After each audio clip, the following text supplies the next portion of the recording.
Hi friends, இன்றைக்கி நாம் இந்த வீடியோவில் பச்சைப்பயிறு கிரேவி எப்படி செய்கிறதுன்றதை பற்றி பார்க்கலாம். நான் 2 கைப்பிடி அளவு பச்சைப்பயிறு கழுவி குக்கரில் சேர்த்துக்கிட்டேன்.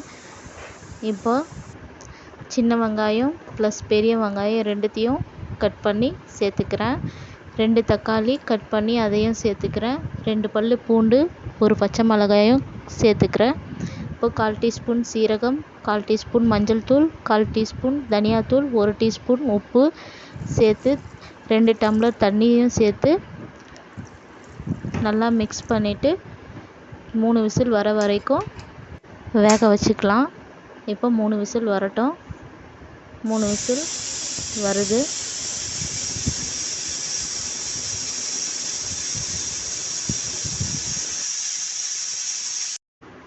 இப்போ 3 விசில் வந்துடுச்சு. இப்போ ஒரு மத்து எடுத்து நல்லா கொரகொரப்பாக கடைஞ்சிக்கலாம். கடைஞ்சதுக்கப்புறம் நல்லா கலந்து விட்டுக்கலாம். இப்போ தாளிப்பு செஞ்சிடலாம்.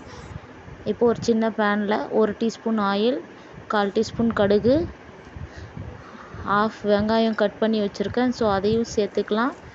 வெங்காயம் நல்லா கோல்டன் ப்ரௌன் கலரில் நல்லா வதங்கணும்.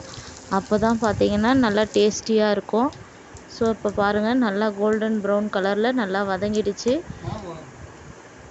இப்போ நம்ம இந்த தாளிப்பு எடுத்து பச்சைப்பயிறு குழம்புல சேர்த்துடலாம். இப்போ நம்ம சேர்த்தாச்சு.